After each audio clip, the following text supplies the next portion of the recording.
prices worse. Talking about Venezuela once again. Systemic important banks. They removed the 1,000 Georgia thing on there called monetary awareness.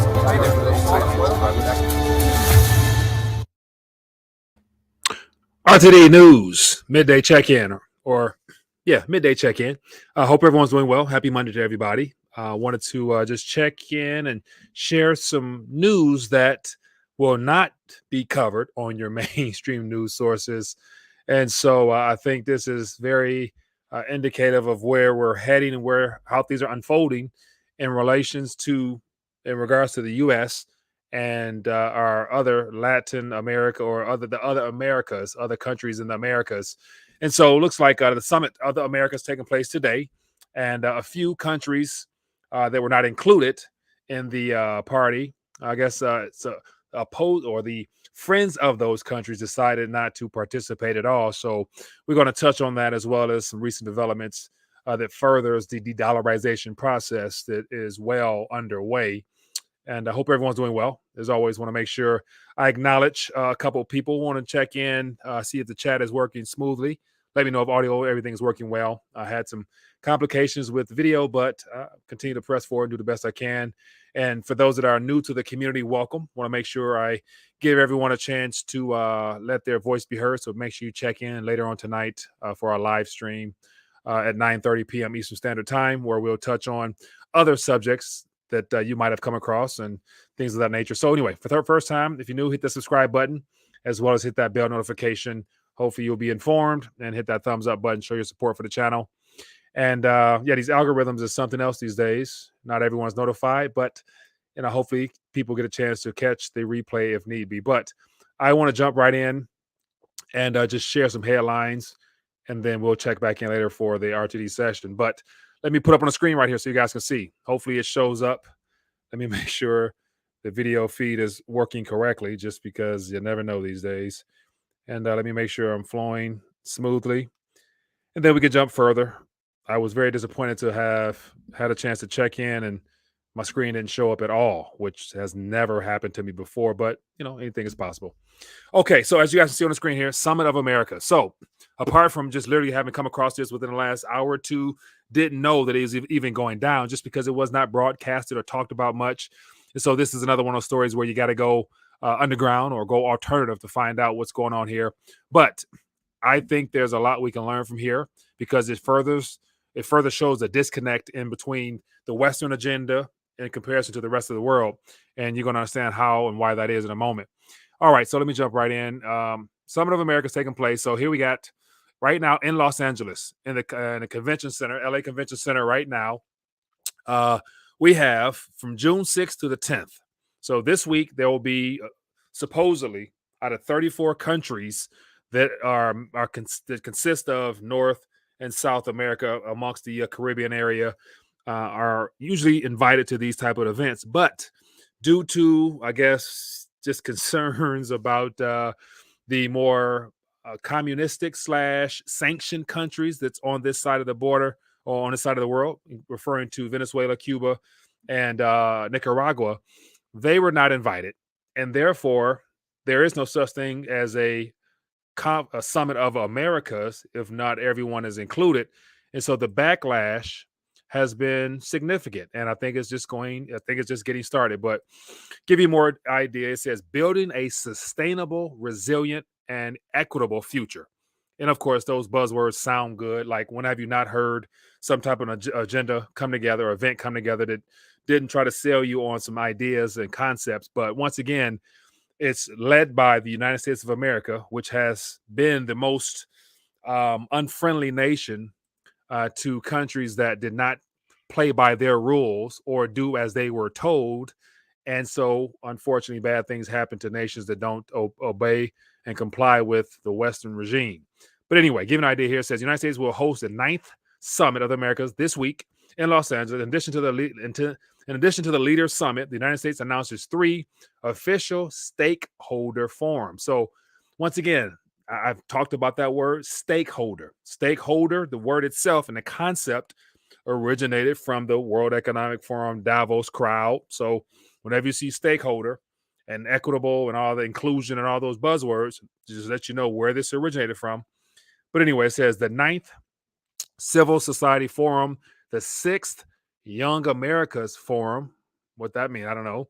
And the 4th CEO Summits of America. So we got 3 events that talks about the stakeholders. So once again, this goes right into the whole globalist agenda of trying to merge private and public together to further their grasp on their citizens. But just to give you an idea what's going on, this is just some information here. But let's jump right into the nitty-gritty of it.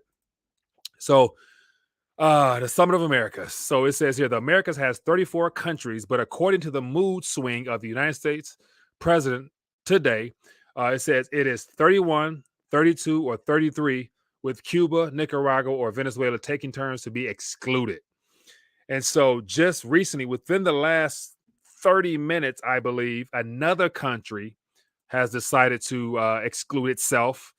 And the initial excuse we're given is that the president tested positive. And so take of it what you may, but I don't believe that one bit. But anyway, so we got 3 countries not included, and those are the countries that have been getting the hardest pushback and blowback from the U.S. for quite some time now. And all 3 of them happen to be nations that are real friendly with the Eastern countries, such as China and Russia. So once again, we're going to find out more about how those 3 regions beneath us are going to be swept right into the arms of China and Russia eventually.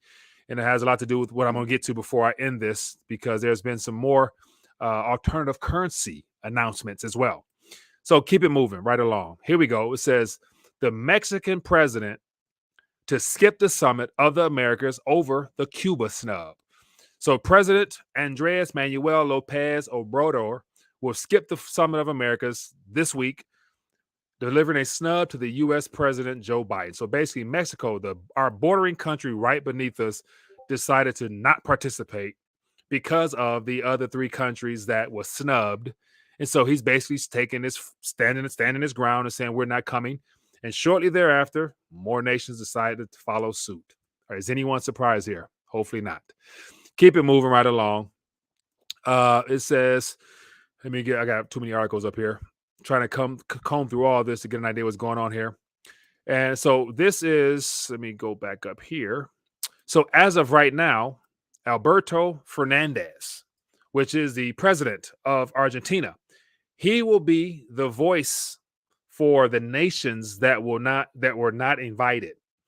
And so it says Alberto Fernandez will be Venezuela's voice at the Los Angeles summit, Maduro says. So this is as of today. Maduro said that Argentina will be speaking on his behalf. And get an idea what's going on here. It says Alberto Fernandez will be the voice of Venezuela at the Summit of America, said Maduro, who added the CELAC pro tempore president will also be representing Cuba and Nicaragua, who are not invited due to the anti-democratic tent of their governments. The anti-democratic tent. So, yeah, and keep it on moving right along. So, looks like Argentina will be speaking on behalf of those 3 nations. But then again, we've done videos before where Argentina, the president has been very buddy-buddy with China in particular, as well as Russia. And so if I'm not mistaken, I remember seeing something about Argentina requesting to join, I want to say it was one of the Chinese-led organizations not too long ago. So you kind of get a feel for like, okay, what's really going on here? How will Alberto Fernandez from Argentina really be representing those 3 nations that are barred from participating in the Western democracies? But yet, then again, they're trusting Alberto Fernandez to speak on their behalf. It's a real sketchy business there. But it is what it is. And so here is 2 more nations that, as of recent, decided that they will not be attending either. So it says Bolivia and Honduras joins Almo, which is the president of Mexico. They would not attend the Summit of the Americas. And so as of right now, this article was last couple weeks ago, but this was initial plan. So I was looking for information to confirm this, that they did not attend as well. But I take it that they, are on the fence as well. So if it pans out that Bolivia and Honduras did not attend, that'll leave Mexico, Bolivia, Honduras, and then the other 3 nations that were not kicked out. That's 6. And then to make it even, take it another level, here is President Lacaille, as I mentioned before, those that are just coming in, he tested positive and will miss the summit as well. So if all those nations that I just mentioned do not show up or do not attend, that would lead to approximately 7 countries that decided to, or 4 that will not be participating willingly, and 3 that were not able to participate just because they were not invited. And so, how united can the Americas be if you have 3, possibly 7 nations not in attendance to go along with the agenda that the West is trying to pull over on the world right now when they talk about, as you guys can see here, for those that might just be coming in, the 3 key buzzwords that they're trying to sell the world on is building a sustainable, resilient, and equitable future. There's nothing equal about being dominated by a single currency, a country rather, because they have the world reserve currency. At the same time, they bar certain nations from participating based upon their political status, economic models, or whatever it is might be. Nothing equitable about that. And based upon the current trajectory of everything moving out east, I don't think any of this, based upon the current structure, the way it's set up, is sustainable. And I don't know how resilient it's going to be when more nations decide to opt out, which is what it looks like is happening.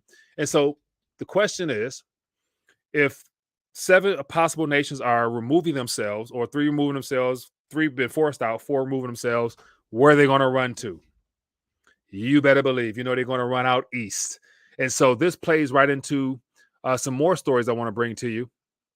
And so actually, before I move on to the next story, which I think is going to be very important, here is an article that by tomorrow, I'll have more information as to how this plays out. But this says 6 things to watch during the Summit of Americas.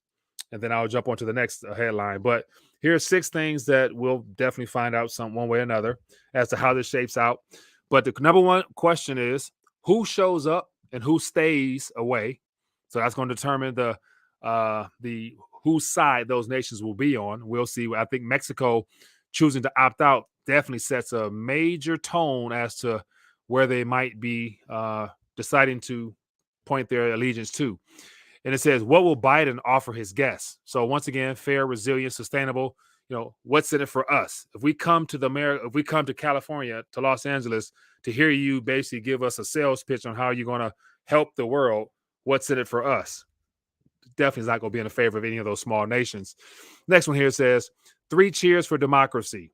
And so by Cuba, Nicaragua, and Venezuela being excluded because the West doesn't like how they handle their political structure there, how will those other nations feel about the U.S. trying to dictate to those 3 nations how they should run their government structure? Once again, how fair, how equitable, how resilient can this model be if it's your way or no way? So just something to think about. And it says how the attendees will deal with Russia's invasion on Ukraine. So once again, Russia-Ukraine situation is a Western puppet-led experience. Will the Americas follow suit? My opinion is more than likely not, and they will not, because their primary allegiance at this current moment for a lot of countries in the Latin American area is toward China, and China's not following suit with Russia and Ukraine situation. So it's good to say the Americans won't either in the long run, because ultimately speaking, what really can the U.S. offer at this current moment when the world's transitioning away from the dollar and everyone's getting ready for the light switch to get cut on for that next currency system? And of course, I would imagine, I think Venezuela, Nicaragua, and Cuba, I think they all might have some currency swap or some type of trade deals that puts them in good standings with the Chinese as well as Russians. So technically speaking, they don't really have any allegiance towards this Western form of democracy, whatever that means. And then the last one here says the China show. So we'll see how the Americas react to the whole U.S., Taiwan, and China situation as well. I don't think they'll be in favor of the West, just because the West has basically overstepped its boundaries in every other political government on the planet. So we'll see. And then, of course, there's the political reaction in Florida and beyond. And so how will the Americans respond to how the U.S. is handling their own affairs with the great divide that's taking place in this country? So just things that I'm sure we'll hear more about, because you'll have to go outside the country to get any type of information on how this summit of Americas unfold, because America, the media here will lie to us all the way through. They're going to say everybody came, everybody had a good time, and all the nations grew closer together, as if like that's the truth. But don't take it for what it is. Anyway, so on to the last stories. This is something that plays into the de-dollarization process, because you won't hear about it from your mainstream news. Here is the primary article of the day. This came out last week, and so as you guys can see on my screen in one moment, it happens to do with Iran and the word currency. We're going to hear a lot more about the word currency in the days ahead, because we were told that it will be time to shift towards a new either world currency or multipolar currency or multi-world or whatever type of currency. But Deputy Foreign Minister, Finance Minister, Iran proposes a single SCO currency, Shanghai Cooperation Organization currency. And so this is big news, because Iran has been, for the most part, under the coffers of the U.S. for quite some time now over the oil enrichment, uranium enrichment, all that other stuff. But real quickly here, it says announcement was made by the finance minister. He said on this past Wednesday, he said that the Islamic Republic made the proposal in a letter to the center to the Shanghai Cooperation Organization almost 2 months ago. He said also that the use of a single currency by the SCO member states helped them resolve issues they face with trade. What is the primary issue they face? Fear of sanctions from the U.S., as well as being blocked from the SWIFT payment system to actually make due on all their international dollar-denominated transactions. Two major issues in the system. And so give an idea as to how they've progressed thus far. So as of September 17th of last year, and this, for the most part, flew under the radar, unless you're looking for things like this, Iran joined the Shanghai Cooperation Organization. And so they became, let me see here. I got the whole little map here. Let me see if I can find it. They became, no, it's a different article. But let me see if I can find it. Nope. All right. So they became, I had a map in front of me, but it says the eight SCO member states gave their consent for upgrading Iran's status from a observer to a full member, and signed the relevant documents at the end of the 21st situation last year in Tajikistan. It says Iran, now an observer for more than 15 years, but had applied to join the organization as a full member in 2008. So they applied, was it 14 years ago, and just got accepted in. And so as of right now, they join China, Kazakhstan, Kyrgyzstan, Russia, Tajikistan, Uzbekistan, India, and Pakistan, now plus Iran. So once you see this map, you realize that it's a good portion of the regions that are naturally rich in resources, as well as other things. And so, Iran joins them, and they're rich in oil. Oh, what a coincidence. And then the next one here, let me give you some details about this one. And so this is another situation that plays right into the Americas. So I talked about this before, but I thought that I would just bring this up because we're seeing so much of the Americas possible shakeup. And then we got the currency talk with the SEO coming up with a single currency for trade. And this is about Brazil. If the president, upcoming election, if Brazil Lula's proposes creating a Latin American currency to be freed of the US dollar if he's elected. So I think this upcoming October is a presidential election. So if he lives up to his word, they'll be looking for a alternative to the dollar in reference to the Americas trying to unite under a single currency, not relating to dollars. So that's just something worthwhile. And then I want to share with you, here's another article here to show you how much progress Iran has made since having joined the SCO. And so it says volume of Iran's foreign trade grows by 31% in 2 months. So Iran, even though they're not allowed to do anything on the SWIFT, and to my knowledge, they still have all types of currency issues and things of that nature with the real within the country, but their trade is starting to boom again. And the West would have you think that their economy is in its entirety is crumbling, and people are over there struggling in massive, in severity and all things like that. Which definitely, I'm sure things are not any better there really, but they got goods and services flowing in and out of the country now, and give you an idea as to how and why that is. it says the 2-month foreign trade volume of the country increased by 31% to 16 billion quoted in dollars as of this past Wednesday. And so it says here, according to Latifi, the country's trade balance is 2 months of this year was positive $401 million. Says he named the top 5 destinations for Iran exports: China, UAE, Iraq, Turkey, and India. While the top 5 importers countries were UAE, China, Turkey, India, and Russia. So you have those 5 nations there, which are all naturally rich in minerals and resources of all kinds. They're doing trade, and I'll be willing to say they're not using the dollar or the SWIFT system. That would be my guess. And so where does all this take us? While the rest of the world is distracted by all the diversion tactics of what's going on, especially here in the West, our political structure is trying to put pressure on Americans, making it seem as if, gun violence is something new, and that AR-15s and all those assault rifles, as if that's something new. They've been here for probably close to 100 years or give or take, but all of a sudden now, that's just a distraction they want to keep us bombarded with, as well as all the other things I'm sure you guys can point out. But the rest of the world is moving on. They're moving on, and it's not denominated in a Federal Reserve note. So where does this leave us? This keeps us on the timeline that I've always talked about, how at some point, perhaps before the end of this year, we're going to find out some type of news out of some other country. It won't be on your normal news channels. You won't see it on 247, whatever your stations are. It's going to come overnight when Americans are asleep. They're going to cut on a switch in some country announcing some new payment structure.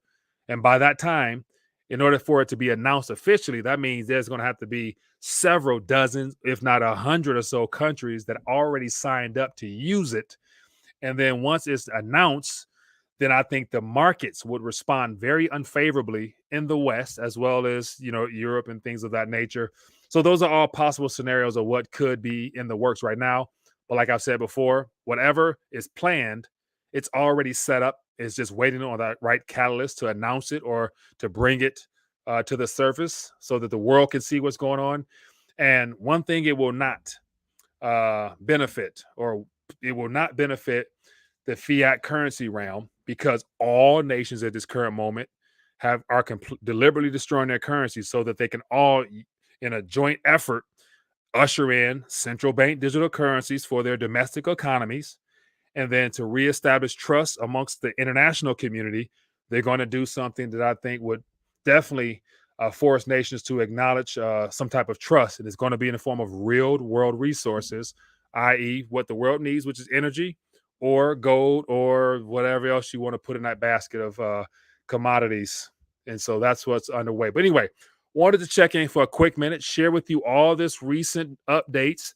And so it looks like, a lot of countries in the Americas are shaking this current regime because they will not get a fair share. And none of the things that they're advertising, building a sustainable, resilient, and equitable future for the Americas, is not possible because the world is moving on.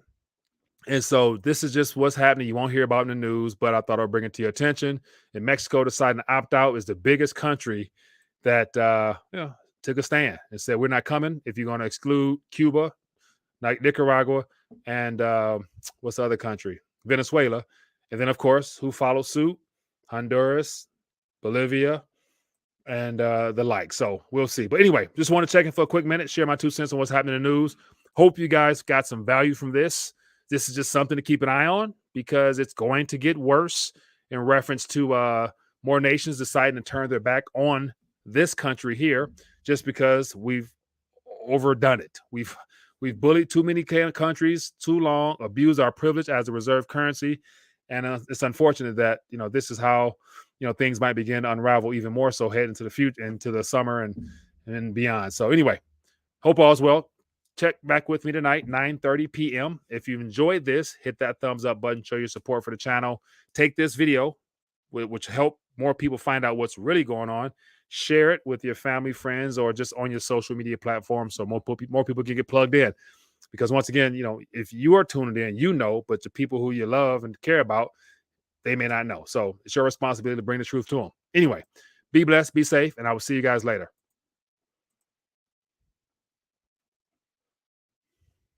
The next recession. Recession will be a recession. We're going to hit a recession. The date of the next recession. A U.S.-only recession typically lasts 8 to 10 months. A crash is coming. Now, whether it's 6 months from now, 12 months, 36 months, no one knows. If you have the right plan to set up, you can make a lot of money from this.